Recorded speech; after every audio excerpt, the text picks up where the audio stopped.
Greetings. It's the Moorish Orthodox Radio Crusade with me, Peter Lamborn Wilson, and Bill Weinberg, and Anne-Marie Hendrickson, and Max Schmid trying to figure out how to hook us up with our telephone guest for tonight, who is Dr. Ravanna Bey in Chicago, and who is going to talk to us about matters Moorish. And I think Dr. Bey is a historian of the Moorish science movement. And are we ready to actually get him on the air? Sure. Well, why don't we just start with the interview then? Dr. Ravanna Bey, are you there? Yes. Ah, great. I have to tell you, I really wasn't sure this was going to work. Anyway, I'm glad to speak with you. How are you? I'm fine. Nice to speak with you. Good. Could you begin by introducing yourself, for the listeners' sake, and telling us a bit about yourself and your work and your career and your interests in Moorish science? Okay. My name is Ravanna Bey, and member of the Moorish Science Temple, and have been all my life. Were you actually born in the movement? Yes. Oh, great. Uh-huh. Yes. And you began at some point trying to investigate historical background of the movement? Yeah, rather late at doing that. I didn't initially start off to do that. My field of study was engineering at first. I had gone to school as for architectural engineering at the University of Illinois. Can you hear me? Yeah, I can hear you, although we're getting a bad sound, so I'll see if we can do something about that. You said, sorry to interrupt, you were studying engineering where? At the University of Illinois at Champaign-Urbana. Uh-huh. And then I did 4 years there, and eventually began to work for the Highway Department, Cook County Highway Department. Uh-huh.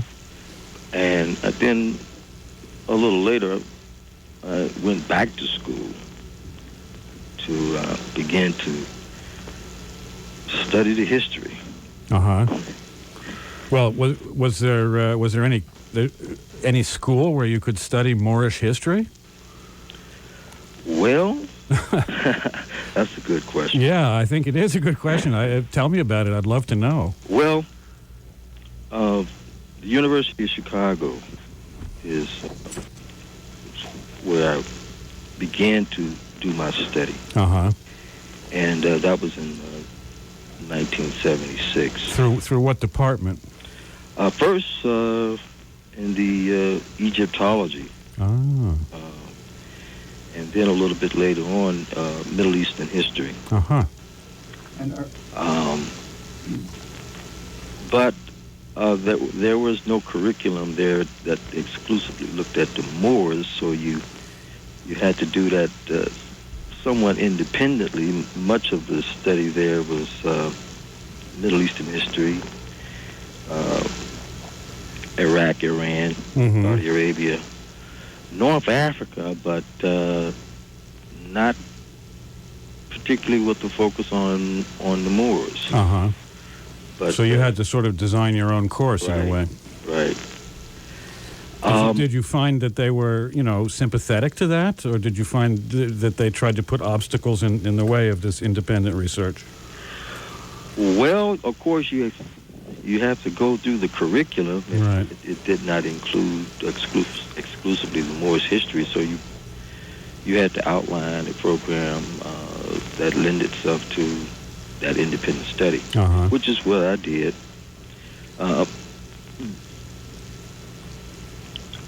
Did you write a thesis or a master's thesis or anything like that, or did you ever put all your research together? Well, it didn't go exactly like that. I started out over there in the Egyptology area as pretty much independent study initially. It wasn't until I had gone back to do some graduate study that I focus on the Middle Eastern history. But although I started off there, I eventually went to Loyola, did some classes in theology at Northwestern, trying to put together, I guess, something that would be inclusive with where my studies were taking me. Yeah. And where are you today, Dr. Bay? I'm at Moraine Valley Community College out in Palos Hills, a suburb of Chicago. Mm-hmm. And I'm at Northeastern Illinois University, inner city studies in Chicago. Does that mean that you are able to teach now something about your Moorish studies or not? Well, in an academic setting. Initially, there were classes that we had put together at Northeastern in the 80s, in the late 80s and earlier part of the 90s, but the demand for those types of courses sort of declined. So we're not teaching any classes exclusively in that area right now. What would you attribute that decline? I mean, after 86, I thought there's been a kind of a revival of Moorish science. I would have thought there would be more demand for such courses. Actually, is the decline. Really? Right. The 70s and the 80s, we had an enormous interest in these areas. Really? Oh. Right. And by the time we come into the 90s, it actually declined to a trickle. We're not doing any classes in this area. Really? Not in the academia. I mean, not where you can get your credit and work toward a degree. Well, are you able to get anything into your curriculum there about the Washitaw Nation? Nope, except by going in different anthropology courses, doing a little lecture kind of a thing like that. Mm-hmm. But not by way of a full curriculum.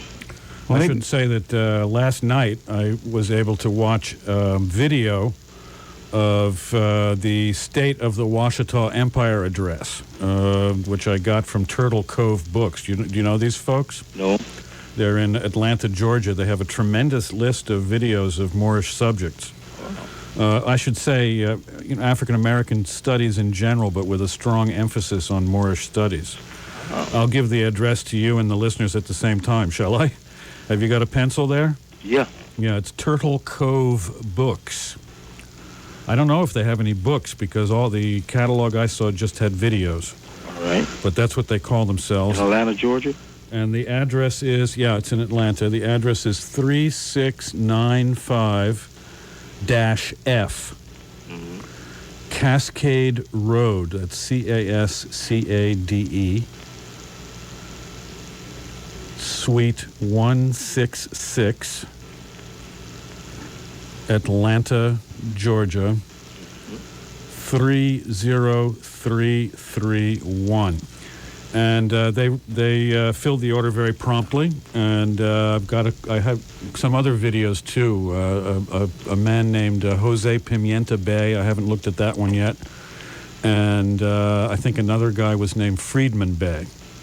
And I saw a little bit of his video, but I particularly wanted to see the Washitaw Empire, and I must admit, I was impressed. All right. That's a very interesting story. Are you fully up on that? Is that one of your major interests? Yeah, I try to go down there every 6 months or so. Intend to be there in January. Huh. Where is there? Where is the Washitaw Empire? Well, their center is in Monroe. That's Louisiana? Yes. Yeah. Monroe, Louisiana. And it's referred to as Washitaw proper. It's like the capital of Washitaw, geographically speaking. And aside from that, there's a very large claim is made. It sounds to me like basically the Louisiana Purchase plus Florida. Initially, when that land had belonged to the Spanish Empire, all of Florida was a part of it. Right. No, I can see that historically these areas hang together somehow.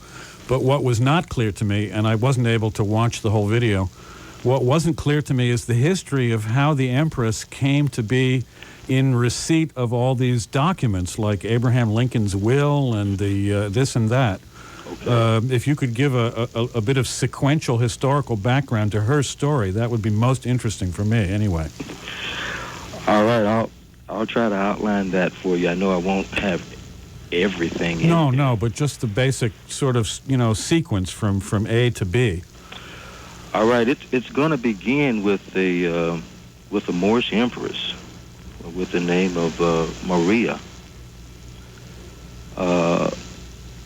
This Washitaw empress will be the mother of a daughter with the name of Anna Maria. Oh, well, we have an Anna Marie here. Yeah. Not an empress. but not an empress, right? And this would be when now? We're talking late 1700s. Uh-huh. The Mother Empress Maria, she will pass to form in 1814. Uh-huh. But prior to that, her daughter will be married to and a descendant of Louis XVI. Yeah. And of course, there's that activity of the French Revolution that's going on. Right. And he is taking flight for his life. And by way of Spain, there's a Charles the Fourth, I think. Charles the Fourth is on the throne in Spain. And through Spain, he comes to the Spanish territory in the Americas. Right.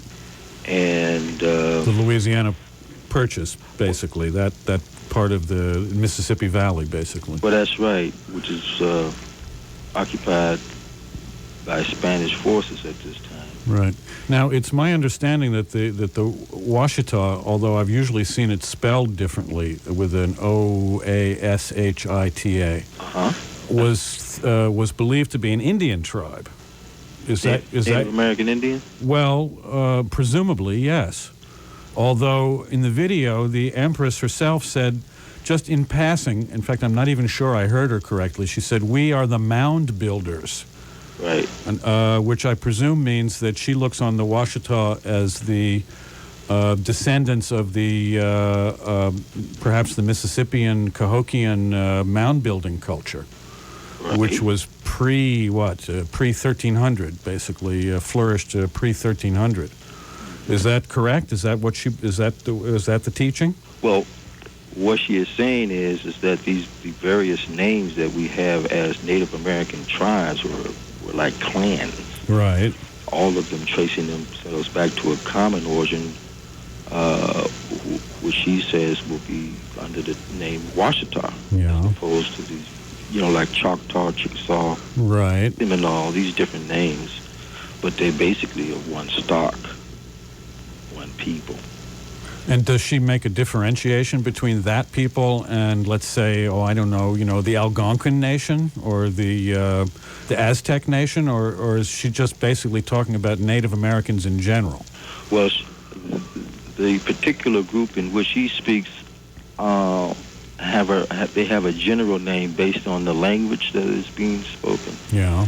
And I'm not going to be able to give you the pronunciation of it, but it's a word that's going to have the root word "more" in it. Oh, the M-U-U-R, the way she spells it?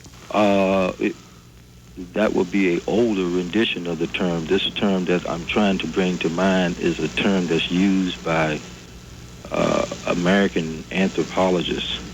They use this general term, and it's juxtaposed with Algonquin on the one hand and Iroquois on another. So it's like three major groups, right, in which this Moorish group is a third. Uh-huh. So she's referring to this Moorish group when she links these various groups together. Uh-huh. This is a group that is going to have an earlier name. Now, with this earlier name, it's going to go back to, say, 2000 BC. Mm. This is a name that I hear you mentioning is like the Amuru. Yeah. Yes. Maybe the Amorites or something like that. The Amorite is a biblical term. Right. So that's not it. Yeah, that's it, but that's biblical. Yeah. As opposed to historical. Right. And for some reason, she prefers to spell the word more with two U's instead of two O's, and that has something to do with this language story. Well, of course, those are vowels. Yeah. And that vowels are not written. That's right. Articulated, so she likes that articulation. Right. Right. So she has this family tradition going back to the 18th century of some kind of a claim over. Well, yeah, I was about to explain to you. Right. This claim is a Spanish land grant. Spanish land grant was given to the offspring of Louis XVI under the. This is a pseudonym, a false name. You know, he's given it, and it's basically titles. The Marquis of Matson-Rue. Mm-hmm. That's a camouflage. His actual name is Louis Francis Joseph de Bourbon, and he is a prince of the de Conti. That's a kind of a knighthood. Right. So, but in the American legal documents, we see the term Marquis Joseph de Matson-Rue. That's the individual who is married to the Princess Anna Marie. Who herself represents the whole Washitaw heritage, so to That's right. speak. She would have been, and she turns out to be the heir. She's like the Queen Mother. Right. She picks that title up from her mother, Anna Marie. Mm-hmm. So what happens is that this grant is given in 1795, and the Bourbon, the Matson-Rue, he leaves the Americas, and he returns to France around 1800 or 1799, and a colony is set up there, a French colony. In Louisiana, you mean? Louisiana, right. Mm-hmm. There are offsprings between this union of the Matson-Rue and Anna Marie, Mm-hmm. and there is a Henry Joseph Turner. Well, actually, that's probably should be Tunica, Henry Joseph Tunica. Yeah. Because it's not Turner at this time, and this heir receives title to the land, but not initially because he's a kid, he's a youngster. Mm-hmm. And there's a Frenchman by the name of Louis Bologny Garrison, who is like a colleague of the Matson-Rue. And he remains in the Americas, and he sort of negotiates on behalf of the heirs of the Matson-Rue. So by the time this young family comes of age, and this is like 1820, the land is turned over to Henry Joseph Turner. Now, would this Spanish land grant include the 25 parishes of Louisiana that she spoke of as being the core area of Washitaw? That is correct. Yeah. That's the northern part of Louisiana. It's about a third of the state, I would think. That's right. Yeah. So, how did so these documents came down in her family then? Well, that's right. This royal personage by the name of Louis Bologny Garrison, is the caretaker of the estate. He's like the executive of the estate. And up until 1820, he negotiates much of this clan on behalf of the heirs. I suppose these claims were considered to have been erased when the Louisiana Purchase was transferred to the U.S. Would that be correct? In other words, that the U.S. courts would at that time would not have recognized the claim because it was they would have considered it what's the word, erased. By the Louisiana to the contrary, Purchase.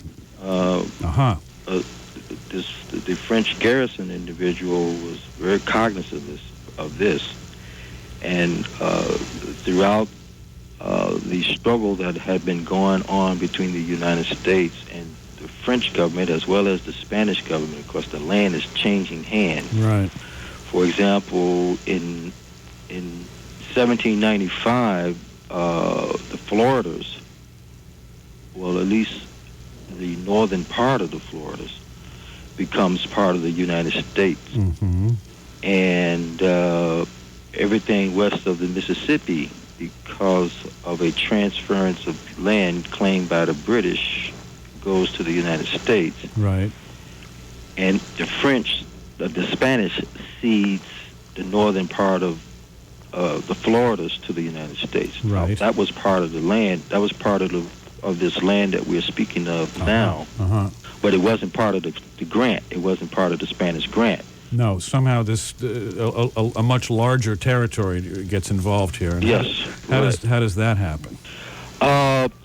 That's because see, what's happening is that the French is becoming the recipient of this land because the Spanish is ceding much of it to the French.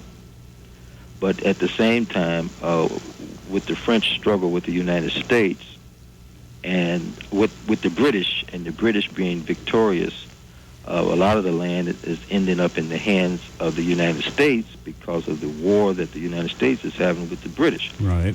So we're talking about a lot of land here, but meanwhile, the Spanish land grant is being negotiated apart from, Mm-hmm. not as Spanish domain, but as the land of the nobility, Mm-hmm. which is exempt from being negotiated or negotiable. It's non-negotiable, Uh-huh. standing out by itself. So when the land is transferring from Spanish to French and from French to the United States, there is no transfer of the Spanish land grant lands. It remains in the hands of the clan. It's interesting. I remember back in the 70s, there were some people in Texas who were making very similar claims about the Spanish land grants. They still are. It was on the front page of the New York Times a while ago, and there was a situation in the San Luis Valley of Colorado that I was looking into this summer, as a matter of fact, which is very analogous. And of course, that land was taken by the gringos in 1848. And under the Treaty of Guadalupe Hidalgo, all of the land grants were grandfathered in and were to be recognized. That's correct. And there is still litigation and an actual, physical struggle over this in the San Luis Valley today between the Chicano farmers there and the gringo landowners. The most prominent of one who is, incidentally, a direct descendant of Zachary Taylor. Oh, That's gosh. even his name. Oh, gosh. Zach Taylor. So anyway, the Spanish land grants are definitely a very mysterious part of American history for most of us. And must have been pretty popular, too, because there seem to have been many Spanish land grants. Yeah. Oh, well, the King of Spain, he just gave away. He gave away this, he gave away that. I think this is something that is being done in such a way that in the event that the major powers struggling with one another becomes the proprietors of the land, these Spanish land grant lands are exempt. Mm-hmm. They do not become part of the estate that can move from one nation state to the other. Right. And that's what's important with regards to the Washitaw. Right. Okay, so who is entitled to this land today? Who are the Washitaw in 1997?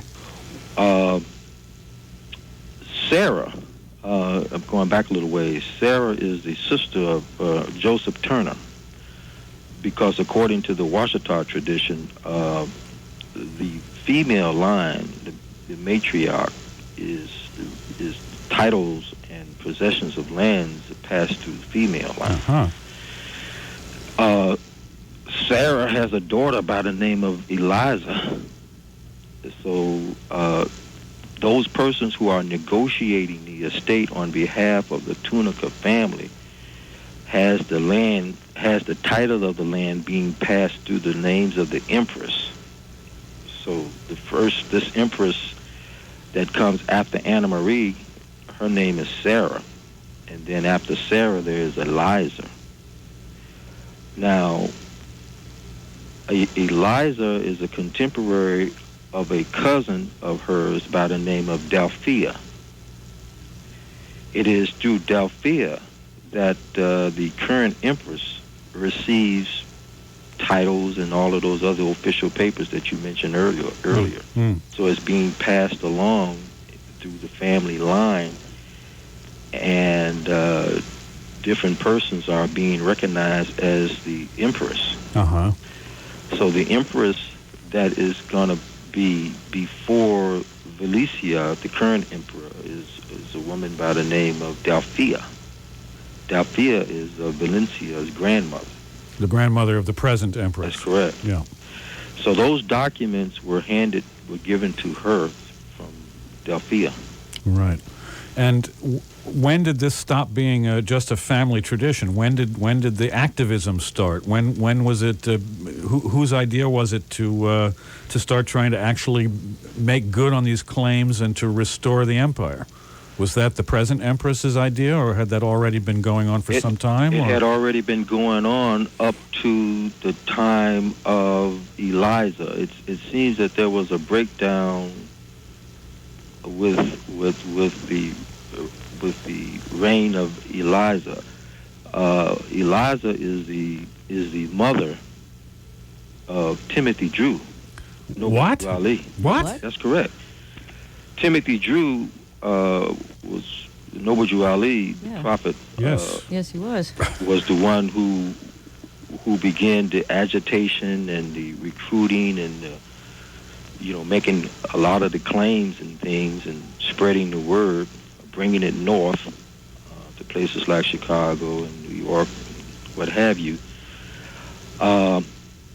Meanwhile... Now, wait a minute, let me get this straight. Noble Drew married the grandmother of the present empress? Noble Drew is a uncle. Is an uncle of I see, okay. Of the present empress. Eliza and Delphia are cousins. Right. Delphia is Valencia's grandmother. Okay. I need a family tree here to figure this out, but I get the basic idea. Yeah, the genealogy is kind of complex because as we come to the contemporary times, we got a lot of people to look at. Right. But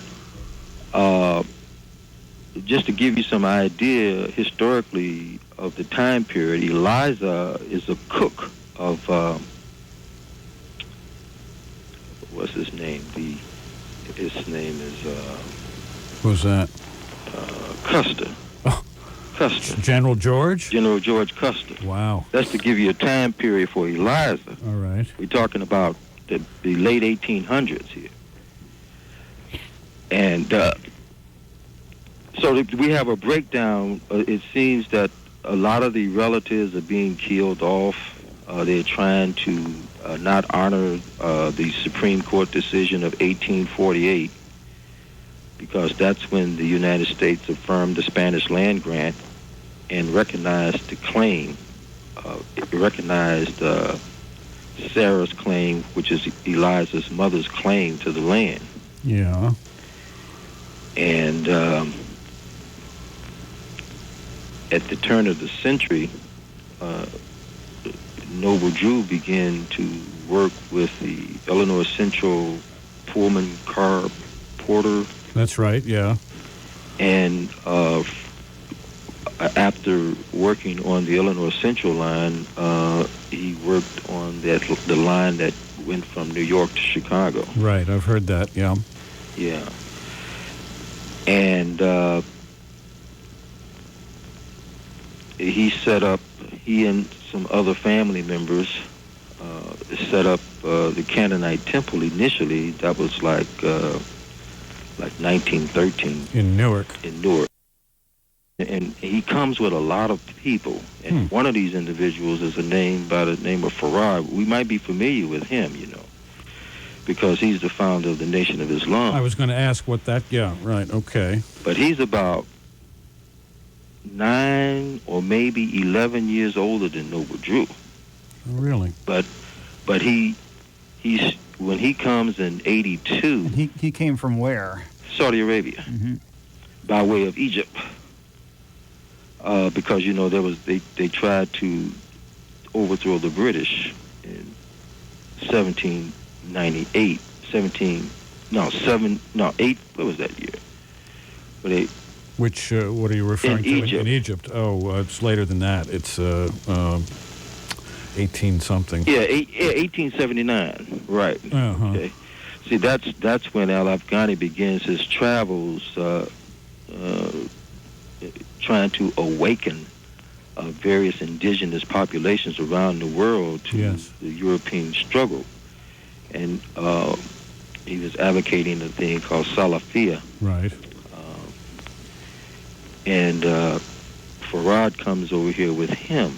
And it turns out that Farad stays around when this group returns, at least a major group of them returns back to the Middle East. Farad, there are photographs of him with Eliza and Noble Drew and his sister, Corella.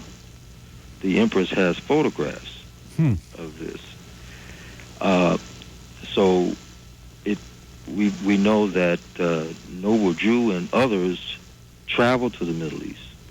Yes, that's often said. In fact, to Egypt. Right. Yeah. They went through a series of studies in Egypt and India. By the way, just let me ask your thoughts on. It's often said that Noble Drew was able to travel in that part of the world because he was a circus magician.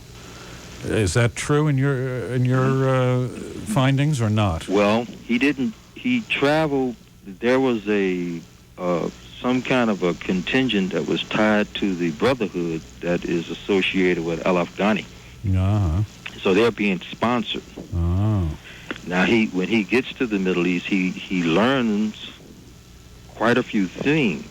So when he shows up in New York around the turn of the century, around 1913, he's able to do a number of stunts that magicians would do. Right. He's a yoga. He could do his body. He can stop his breathing. He does a lot of things. And he got a lot of recognition doing that. But initially, of course, he didn't have those skills. He learned those things when he was abroad. So. Yeah. But Noble Drew is the individual who is raising these claims. For example, he takes his claim to its president, the president in the 20s, Coolidge, and he registers his claim in Cook County. That's in 1925. Right. It wasn't his idea to incorporate in the state of New Jersey. There seemed to have been a falling out with some family members with regards to how to go about agitating and increasing the numbers of participants. His position was that the Moorish Washitaw nation was a sovereign entity, and it would not be the appropriate thing to do to come up under the jurisdiction of the United States of America. So he would not want to incorporate with the state New Jersey or with the state of Illinois. He registered. Because that would be recognizing their authority. That's correct. Yeah. So he registered such that he can do business as a religious organization in the county of Cook. I've seen those documents, yeah. In 26. But, of course, this movement, he didn't have exclusive claims on how this was to be done because there were older male members of the Washitaw Nation. Uh-huh. He was probably one of the younger ones. We see that there is a younger brother, I think, by the name of Frederick Matson Turner, who was most active on the East Coast, and it seems that he might have parted company with the methodology that was activated on behalf of the Washitaw Nation, right. Person of his brother. He had done things a little differently. But Delphia is the individual through which we gain a lot of this information, and this information that comes from Delphia comes to us through the Empress, the current Empress. It seems that the documents, which was once held by Noble Jew's mother, ends up in the possession of an aunt of Noble Jew, or cousin, because these families are related in that way that they're keeping things into the big extended clan. Right. Delphia is the possessor of the documents. Right. And those documents are handed personally. Well, she probably, the way I understand it, I heard her say she didn't receive it directly from Delphia because Delphia had arranged for the documents to be in a safe deposit box. And with her death in 1967, a procedure was put into place, and the Empress received those documents immediately after her death. And maybe I probably shouldn't say immediately either, because it turns out that an organization in the state of Ohio had put a claim on those documents and actually received those documents, and she had to go to court. And she had to elicit the state of Louisiana to put leverage during this court procedures in order to get those documents that her grandmother had left her. Uh-huh. But these were just some people who were on to the idea that there was a lot of land involved, and I guess so. They thought they'd try it on. Right. Yeah. Right. But she was victorious in receiving those documents, and the state of Louisiana recognized what she had and affirmed her position. And then I think in 1992, she, like Noble Jew, had to go see the president. Uh-huh. To get the kind of confirmation such that she can continue the works that was being done by her ancestors. Let me see, that's Bush? I'm so bad on presidents. Yeah, that's right. That would be Bush. God, right. I can't imagine that he gave her a very warm welcome, but... I understand. I didn't hear the story, but she had told a story of how she was... how that encounter had gone. But in the end, she was victorious. And because she had the documents. Right. Victorious in what? What was the outcome? She had to get confirmation through the executive department that the United States Supreme Court decision of 1848 was an affirmative, that there was no discrepancy with regards to her being the heir of the estate. Which is the part that's in Louisiana, not the whole rest of it.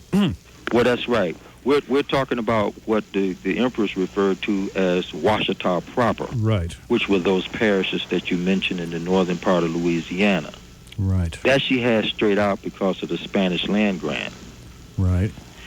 But the claim, as I guess is being alluded to, is the whole of the so-called Louisiana Purchase plus Florida. That's right. Yeah. But now that's another argument.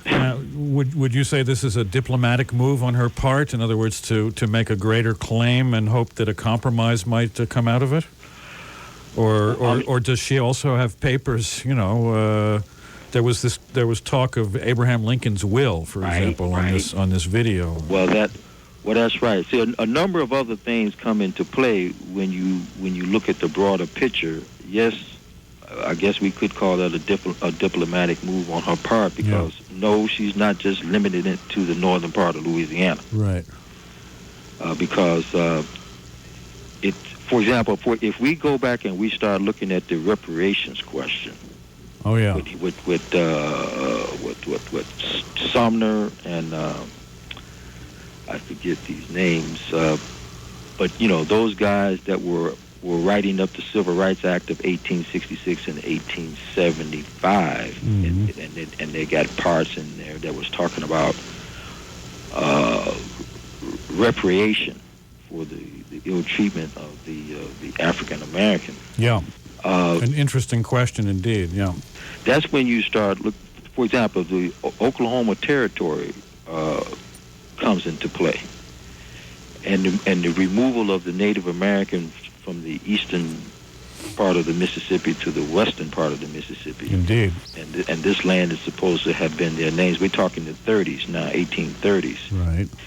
And then the Civil War comes into play, and they want to find out, now what are we going to do with these newly freed Africans? And it's already this thinking, well, we don't occupy, we don't have title to lands on certain parts of the Mexican territory. They gained the Mexican territories in 50 because of that treaty you mentioned. Yeah. 1850. So they're talking about moving Native Americans. They had already moved Native Americans, but now they're talking about moving Africans to California, not to mention the Caribbean. Huh. Yeah, back to Haiti. That was right. the idea for a while. They had already been trying to... We're not back to Haiti because most of them never been there. That's true. Yeah. But of course, Jefferson had an agreement with the Haitians during the French Revolution. Right. But they had already been sending Africans back to Liberia. Right. But of course, the Civil War brought that to a halt. So now they want to send the Africans to California. So those are the kind of questions that comes up when you start looking at the land that Spain had relinquished in 1821, and then Mexico became the caretaker. Yeah. And then Texas seceding. Right. And then the United States going to war with Mexico in 1848, where the Native Americans are already having claims on these lands, and the Washitaw Nation is certainly standing there with a claim. Yeah. Mm-hmm. Yeah. Well, that's this in itself seems to me to be worth a whole book, which I hope you're going to do. There is indeed one, Return of the Ancient Ones, right? That's right. It's been published as a book and it's written by the current empress. That's right. Oh, okay. That's right. Oh, I was going to ask if there was literature available. I didn't know about that, so we're all all learning something here tonight. Right. That information is available as well. I thought you might have had possession of that book. I will get it right away, though. Yeah. But let's leave the subject of the land grants themselves, and let me ask what the plans are for the modern-day empire. There was some talk on the video about people should move there, move into this core area, Washitaw proper, and that there was hopes for organic farming on a major scale, right, and so forth and so on. So actually, this all what this all leads up to is some kind of community, right? Well, let me put that in context, because this is something that is being done not just in Washitaw. We already have this going on in Alaska, in Hawaii, and of course in Washitaw, and that is that as was initiated by Noble Drew, and that is to have persons to expatriate themselves. And here we're looking at 13th and 14th Amendment, removing themselves from the jurisdiction of the United States of America, an incorporation of Washington, D.C., and putting themselves as a patriot of either Hawaii, of Alaska, or Washitaw. Uh-huh. So that's what that's all about. Why Alaska? Alaska never had a life as an independent nation, as did Hawaii, certainly. Well, prior to the loss of their lands at about 100 years ago, they did, and just recently, one of the 8 major islands was returned to the Native Americans. In Hawaii. Yeah. Right, well, but what about Alaska? Same thing with Alaska. Much of the lands in the northern part of Alaska has been returned. You mean to the indigenous people? Returned to the indigenous people, and it is not. Well, there was a court decision about that recently, which was extremely controversial. Right. By the Ninth Circuit out in California. Mm-hmm. To do with Alaska? To grant recognize the notion of Indian country in Alaska, which they had passed the Alaska Claims Settlement Act, I believe it was, a couple of years ago, which attempted to set up these native corporations, and in fact did set up native corporations, and the idea was to wipe out the notion of Indian country in Alaska, of land which falls under Indian jurisdiction and sovereignty, which you have in the lower 48. And now the Ninth Circuit recently ruled that in fact the legislation did not do that, and that there is still Indian country in Alaska. And of course, the resource industries are very, very PO'd about this decision. Well, that may be something that is discussed on the surface, but I can tell you straight out, where Alaska and Hawaii and Washitaw is concerned, those individuals who have repatriated themselves, that is to say, expatriated themselves from the United States of America, do not come up under the jurisdiction of the United States of America and are treated as foreign nationals, as is the case with Washitaw. I'd forgotten to mention that you sent me a whole packet of stuff on the Hawaiian independence movement, and I was puzzled by that. I was going to ask you why, but now I understand why. Well, that's right. There are already treaty agreements between Hawaii, the natives of Hawaii, and the Washitaw nationals of Washitaw. Oh. There's also treaty between the Republic of Texas and the Washitaw. The Republic of Texas? Republic of Texas. Uh-huh. These individuals that you mentioned earlier are also have expatriated themselves. Oh, the Chicano group. Therefore, they or is it the redneck group? No, couldn't be the. Well, that little excursion that had gone down not too long ago. That's one of the reasons why their claim was not recognized, because they was going about it in an unauthorized way.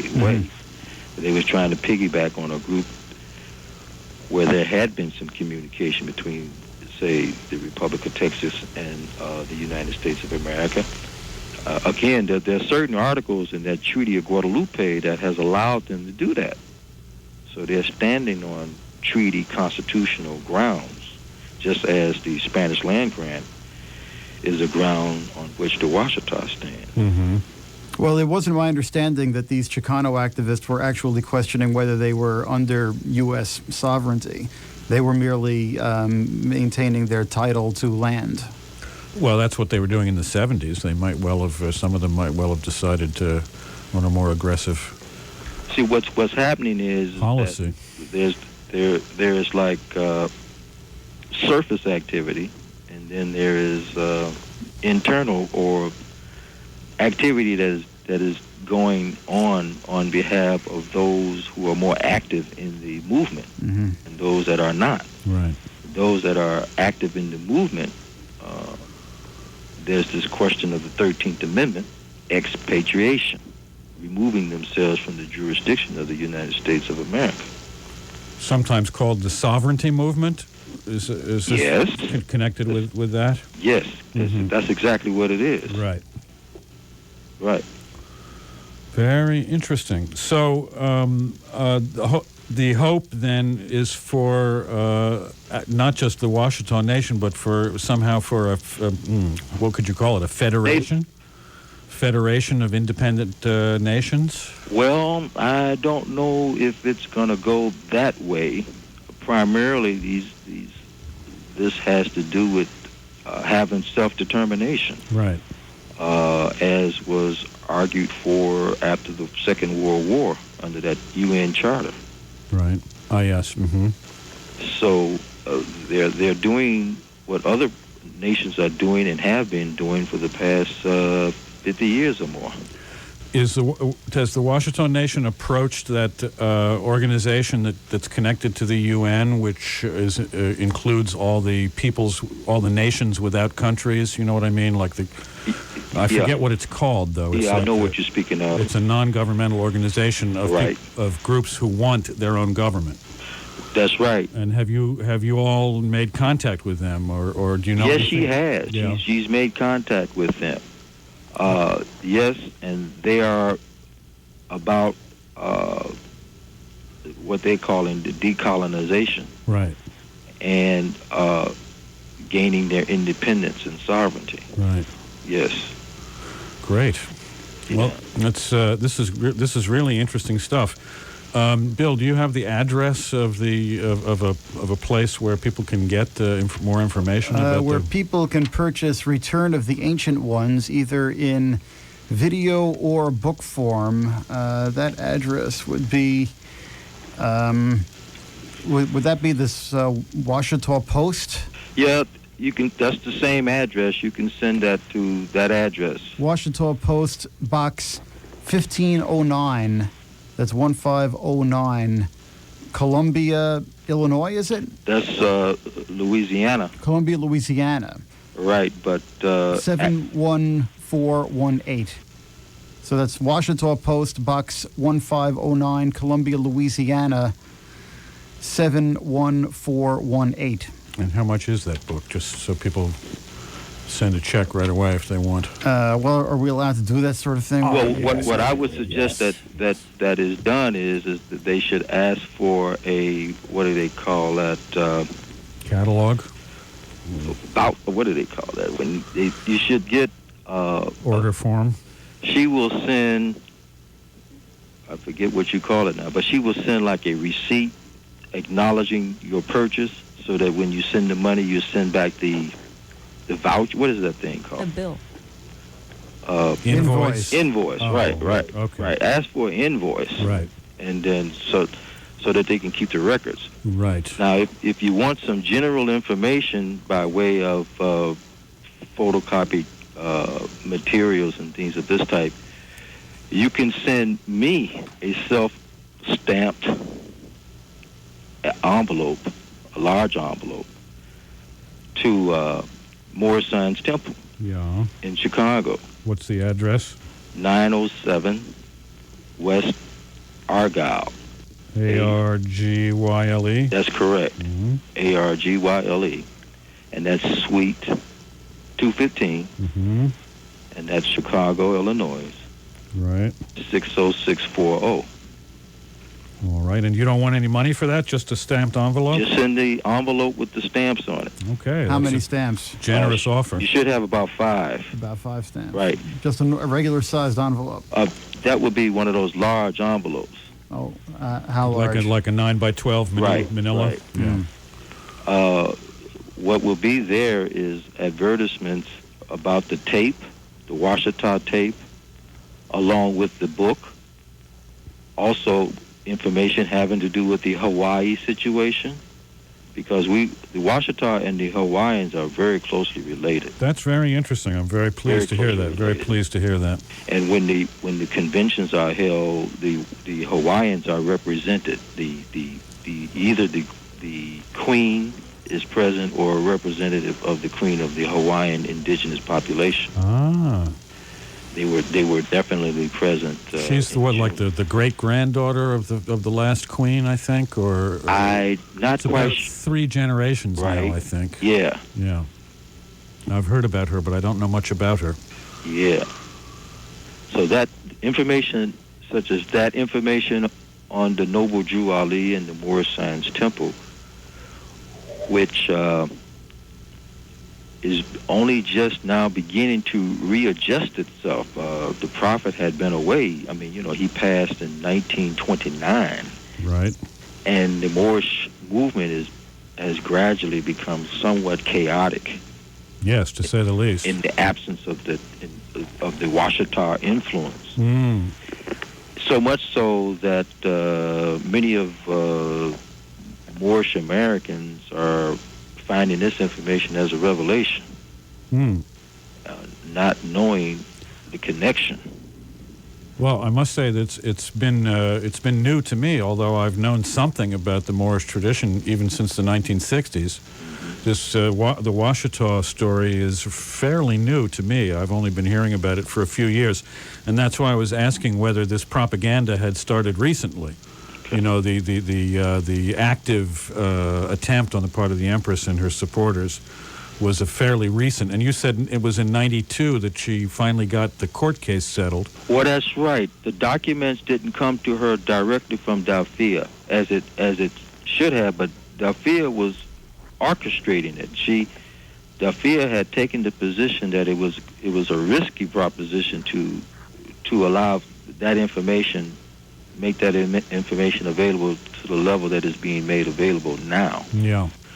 So she had instructed the Empress, the current Empress, as to when and how she should go about doing it, because there's a very interesting story with regards to the things that had occurred when Noble Drew was on the scene. Because after his death, a lot of this went underground. Yes, I see. Yeah. Right, and stayed more or less in family circles until That's right. Until recently. Then. That's right. Yeah. Very interesting. And is there anything like a community going now, or are we talking about the Empress's house and that's it? I mean, is there a farm? Is there a community? Is there any attempt at an intentional community of any sort down there? Well, in yes. It's growing. I know that there is community here, Chicago, Detroit, Cincinnati, that has affinity with the Empress. It's going to be somewhat of a struggle to convey upon our other Moorish brothers and sisters the reality of this component, because it has been lost. It has not come down, and many of the Moors are just simply not aware. Yeah. So there's. I remember in the video, the Empress and her judge, I think is Nelson Bay. Yes. And they're complaining that they've had to drive all over the country to visit all these people, and then Nelson Bay leans forward and says, "And I don't even have a driver's license." Everybody cracks up. But big oaks from little acorns grow, and this is such a colorful and interesting story. I can't help but feel that a lot of people will be attracted to it. Yeah, and we've only just skirted around with it. It's far more going on than what we were seeing now. Yeah. Well, I hope that you'll keep us posted in the future. I'm certainly going to ask you to send me some of that material, and I want to get the book and the video, so we'll be talking about it a little more. Maybe we'll speak again in the future, huh? Yeah. And if any big news breaks, you be sure to let us know. Well, for sure. And maybe next time I can talk more about the Prophet Noble Jew. That would be interesting, but I don't want to take up your whole evening here. So why don't we make a date for the future, and hope that in a couple of months or so we'll talk again. All right. Would that be good? Sounds good to me. All right. I've really enjoyed it, Dr. Ravanna Bey, and I thank you very, very much for this fascinating material. Really great stuff. Most welcome. And I'll be in touch with you soon. And can I ask one closing question? Sure. Would Columbia, Louisiana be the place to go to see the... to meet the Empress? Yeah. Well, right. There is a very attractive mound complex. Ah, yeah. Which is associated with the great Empress Anna Maria. It's quite a sight. It has a hexagon kind of a shape. Yeah. And it's a huge little mound. You know. This is near Columbia? Right. It's near Columbia. Mm-hmm. It's like near the Arkansas border. Mm-hmm. But that'd be quite a sight to see. That would be, yeah. It's holy ground. Yeah. For the Washitaw. I've been reading a lot about the mound builders lately, so that's another exciting aspect of this for me. Yeah. To think that this is part of that tradition, which of course most people will tell you is lost, and that nothing, right? That nothing is known about it. But because we talk about Noble Jewel, we'll hook up the Moorish component, which we hadn't talked much about. Right. Just the family connection is at least a basic explanation, right? So, and then after that, I'm sure it has a further history. Well, let's talk again in a month or so then. Mm-hmm. All right. All right. Thanks ever so much, and peace and Islam, salam alaikum, and I'll be in touch with you soon. All right, peace. Thanks for joining us, Dr. Bay. You're very welcome. Good night. And also a shout out to Brother Laron McKinley Bay in Rahway Prison, who put us on to this interview in the first place. Yeah, great Thank stuff. you, Brother. Great stuff. Thank Brother you. Bay. Why don't you just give the information on that sheet that you've got? Where'd you get that, by the way? Did they send it? Yeah, I it believe, to you? Dr. Bay sent it to me, yeah. And once again, that's Washitaw Post, Box 1509, Columbia, Louisiana, 71418.